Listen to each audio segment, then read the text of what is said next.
안녕하세요. 민족의 명절 설을 맞았습니다. 오늘 국대급 부동산 전문가 KB 부동산 박원갑 박사님 모셨습니다. 안녕하세요. 네, 안녕하십니까.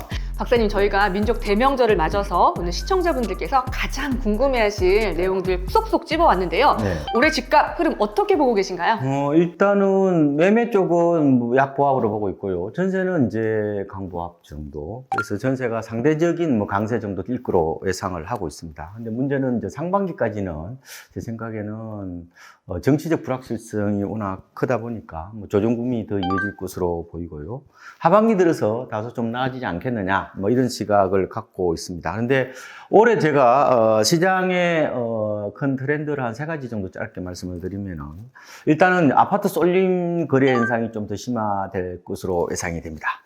그러니까 MZ세대가 아파트 키즈이기 때문에 주로 아파트가 집중적으로 거래되는 뭐 그런 양상들이 좀 더 이어질 거로 보이고요. 실제로 지난해도 그랬는데 지방 5대 광역시에서 지난해 1월부터 8월까지 전체 주택 거래량 중에서 아파트가 차지하는 비중이 86.2% 정도가 됩니다.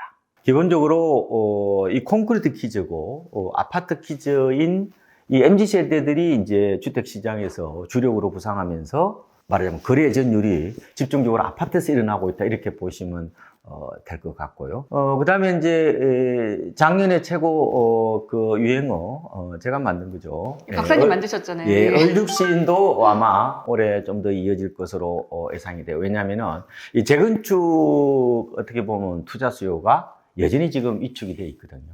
재건축 초과이익 환수제에 따른 부담금, 이것도 지금 해결이 안 되고 있기 때문에 역시 지금 전체적인 흐름으로 보면은 구축보다는 뭐 신축이나 아니면 준신축 쪽으로 수요자들이 좀 더 관심을 갖지 않을까 생각이 들고요. 그리고 세 번째로는 이제 지역 분화 현상 혹은 이제 차별의 현상이 좀 더 심화되지 않을까 생각이 들어요. 지방은 지금 미분양 홍역을 앓고 있죠. 전체 미분양의 지금 89%를 차지하고, 또 핵심 수요층인 젊은 층들의 어떤 그런 유출 문제, 그다음에 지역 경제 침체, 이런 게 맞물려서 서울 수도권과는 좀 더 차별된 모습이 좀 나타나지 않을까, 이렇게 예상을 하고 있습니다. 박사님, 전망에 있어서 네. 가장 큰 변수 요인이 무엇일까요? 그렇죠. 변수하고 상수는 다른 거예요. 네. 입주 물량은 사실상 상수에 가깝죠. 갑자기 물집이 더 들어서는 건 아니니까요. 근데 지금 변수, 그러니까 이 변할 수 있는 어떤 요소를 말하는 건데, 제 생각에는 올해는 아마 기준금리 인하하고 그다음에 대출 규제, 이게 중요할 것 같아요. 그래서 두 변수 간에 아마 지속 게임이 될 가능성이 높다, 이렇게 보고요. 그래서 이제 원래는 이제 올해 금리 인하를 한 2번 내지 3번 정도 낮출 것으로 많이 예상을 했거든요. 그래서 지금이 우리 기준금리가 연 3%죠. 그러면 이제 두세 차례 낮추면은 2.25에서 아마 2.5% 정도를 예상을 하고 있는데, 근데 문제는 이제 7월부터 이른바 스트레스 DSR 3단계가 도입이 되거든요. 그러니까 가계대출에 모든 이제 금융기관의 가계대출에 대해서 가상금리를 이제 부과하는 거예요. 뭐 가상금리를 부과하면 그러면 대출금리 올라가냐, 그건 아니고요. 그러니까 가상금리가 적용이 되면 대출 한도가 준다, 이렇게 보시면 될 것 같습니다. 근데 다만 이제 금리 인하하고 대출 규제 가운데 어느 쪽에 좀 무게 중심을 둬야 될까 하는 문제는, 제 생각에는 서울 수도권은요, 대출 규제에 좀 더 무게 중심을 두는 게 낫습니다. 왜? 집값이 싸기 때문에 대출 규제 영향을 더 많이 받습니다. 하지만 지방은 집값이 싸거든요. 그래서 뭐 지방에 뭐 집 사는데 뭐 대출 많이 낼 필요가 있어요?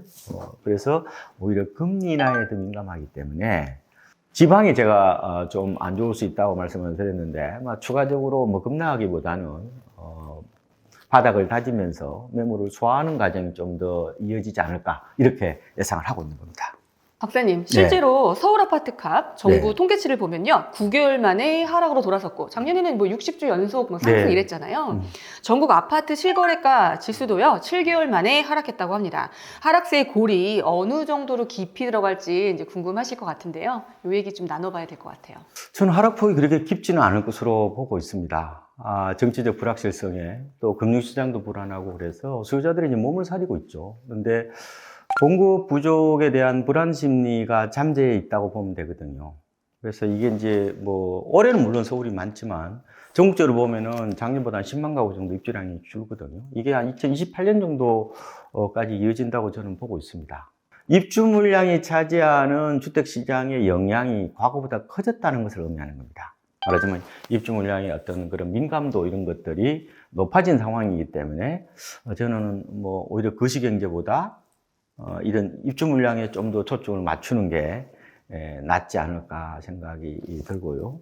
이 정치 쪽에 모든 어젠다라고 그러거든요. 그쪽으로 이제 쏠려 있으니까, 집을 사야 되겠다? 이런 자체 생각을 안 한다는 거죠. 그러다 보니까 지금은 아마 적어도 상반기까지는, 투자자는 물론 아마 실수요자까지도, 움직이지 않는, 그런 개울잠이 좀 더 이어지지 않겠느냐, 이렇게 예상을 하고 있습니다.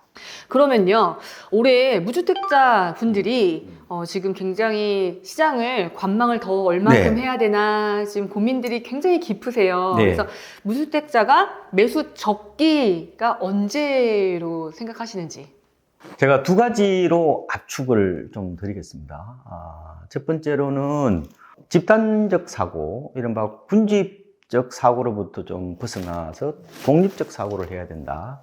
두 번째로는 타이밍을 재기보다는 오히려 저는 가격 메리트에 초점을 맞추는 게 낫다고 봅니다.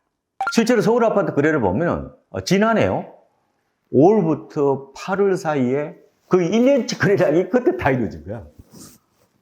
그래서 또 그 이후에는 거래가 안 되죠. 그래서 마치 이제 아파트 시장이 코스닥 시장 테마주처럼 움직이는 모습이 나타난다. 이게 어디서 나온 거냐?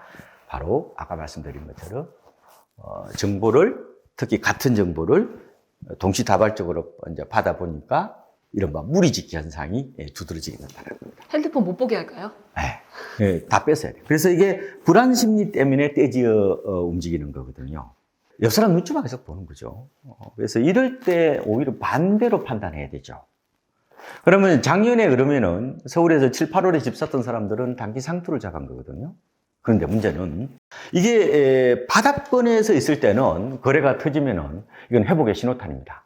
그렇지만 어느 정도 이렇게 오르다가 거래량이 확 터져버리면은 이게 어떻게 보면 약간 광기 국면에 가깝다고 보면 돼요. 이게 비성적 과열 같은 개념이죠. 그때는 상투가 될 수 있습니다. 이른바 거래 상투라고 그러죠. 작년에 7월 달에 전체 서울 아파트 거래량이 9,200건 넘었죠. 우리가 집단적 심리에 휘둘리면은 나도 모르게 굉장히 합리적이지 못한 의사결정을 할 수 있다는 말씀이에요. 그럼 어떻게 해요? 친구들 집 안 살 때, 상반기에 집 안 살 거 아니에요? 그럼 이럴 때 관심을 가지는 게 더 좋겠다, 이런 말씀을 드리는 거죠. 문제는 내가 싸게 사는 게 중요한 거 아니겠습니까? 왜냐면은 이게 전체적인 부동산 시황으로 접근하면은 이게 안 맞아요. 왜냐면 요새는 워낙 지역 차별 현상들이 심해지기 때문에 이게 동네마다 다 달라요.